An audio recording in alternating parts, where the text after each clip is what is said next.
Oh, hey folks, Brad here. It's a blistering minus 20 here where I live, Celsius. Fahrenheit doesn't really matter at that point. And we got a ton of snow over the last little while. And of course, between that and the coronavirus, the roads are pretty clear here. Also, it's completely shut down my work travel, as it should. So, I'll have a little more time to make some videos. So if you folks have any requests, if you want to know anything about this silly car, please feel free to mention it in the comments, because I have some time now. I haven't recently, and I'm more than happy to share anything about this car. Range, long-term reliability, all of the usual things that I've covered, up to and including how to do some basic maintenance. And I'll even mention briefly here right now, with my Steelies that I've had on, I actually bumped a curb, not very hard, I didn't think, or it could have even just been a big chunk of ice near a curb when I made a right turn, and it actually dented the rim enough that it caused the tire to wobble. So at first I didn't think much of it, but then I really started noticing it at about 40 kilometers an hour, 25 miles an hour, it starts to do a little bit of that. So clearly there was something wrong, and because of the really intricate rear suspension on this car, and that it's probably made of aluminum, I did worry a little bit. But luckily, and I'll show you folks that too, I took the rim off. It was obvious as soon as I jacked the car up that was the problem, and then I took the rim off and did a good inspection of the suspension and spun the rotor and things like that, and of course there was no wobble at all. So I guess if you have to, maybe you choose to have your $65 rim get bent instead of your ridiculously intricate but awesome rear suspension of your car. So that's something to watch out for, to pay attention to, I guess. And some comfort can be had from the fact that even though it's aluminum, it's pretty sturdy, as I'd expect. Again, it was I've lived in winter countries most of my life, and we have that was a pretty soft bump, I thought, but it was enough to dent the inexpensive steel wheels. So I mean, fair enough. I guess they're probably made in China to hit that price point, so you kind of get what you pay for. So anyway, more in a second. I'm just gonna actually run in and try to find some toilet paper here. My family we're okay, but when I'm out, I try to have a look. So hopefully you folks are doing better with that than I am. Well, that was easier than I thought it would be, so I'm glad that some common sense is prevailing. Yes, this is a very big risk, but that doesn't mean that you need to have more toilet paper than you could ever use in a lifetime. So what else was I going to say? We're a long way from any crisis that's going to affect resources, I would think. Certainly the economic impact is oil prices are way down again. A lot of that has to do with Saudi Arabia and Russia. They're having a bit of a spat, I guess, so they're going to try to see who can push the other person. Unfortunately, we get lost in the mix there. I actually happen to live in an oil-producing province. Yes, it needs to move on, but it still clearly affects people that I know. But having dual fuel, if you will, is probably, if it were ever to come to something like that, fuel shortages and things like that, it is, in a small way, reassuring to know that, well, hey, if I couldn't actually get fuel for some reason, I could plug this thing in and still get electricity and still be able to move around. Not that anything I do is critical. I'm not in healthcare or anything at all like that. But, if you need to take your kids to the hospital because they might have an issue, obviously that's something you'd need. So there's some reassurance in that. Frankly, I would still love to be a little more self-sufficient.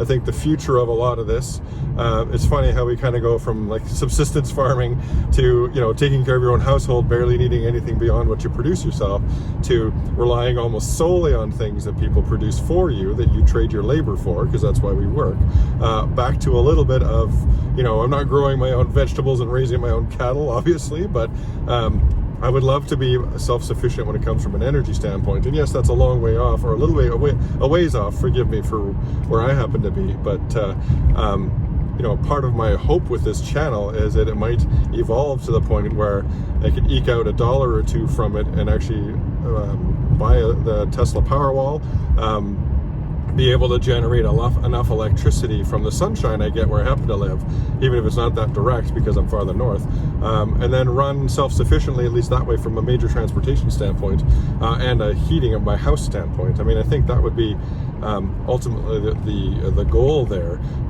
Because, you know, you think about it, sure, we need these, we need efficient power generation from solar in order to hit our daily requirements, which can fluctuate pretty wildly. However, we don't need to really worry so much about the efficiency of the source of that, meaning, you know, even if we get 10% of the energy that we can capture from the sun, as long as that meets our needs, we're doing very well there, because the sun's not going to run out. I mean, it's always going to be this the source of energy for us. So, you know, sure, it's great that we can capture more and more, because it means that we can actually raise that level up to what our daily requirements are. But beyond that, you know, it's just about the spread, so that we can actually capture enough, and, you know, and get more energy out of more visible light. I know that's an issue as well, so that we can generate these things. Because sure, I want to be able to, you know, I'm not going to raise stock farm animals and things like that, but again, from an energy standpoint, I see that as a pretty low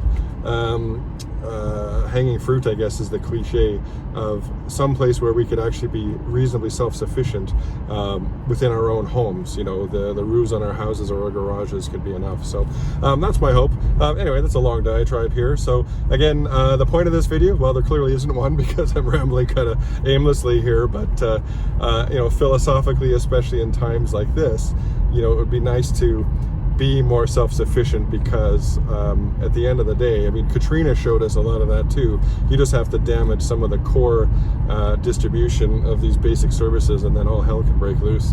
And frankly, I am actually in the cybersecurity game too, and it still kills me that people spend money on conventional warfare weapons, when realistically all you have to do is take down some of these 2 or 3 of the critical services in any country, and you'll cripple them far more than you ever could by trying to roll tanks through them, again, with the disparate geographies that some of these countries have, which, again, war just seems ridiculous to me anyway. I won't even get into that.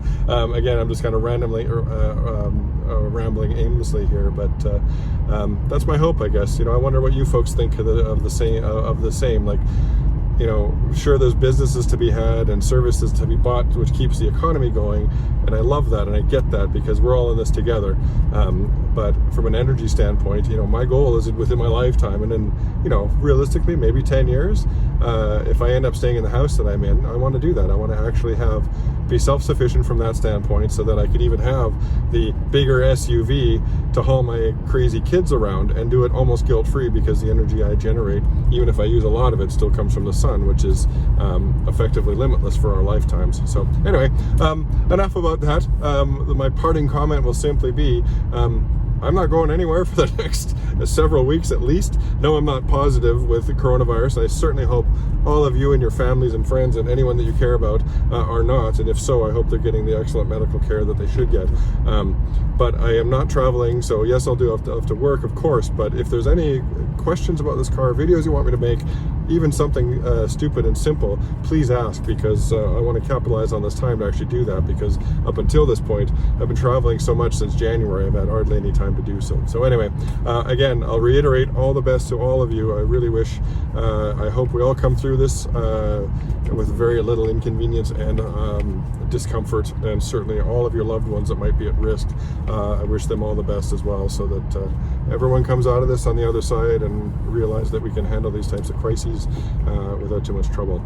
Anyway, all the best, folks. I look forward to seeing you all in the next video. Take care.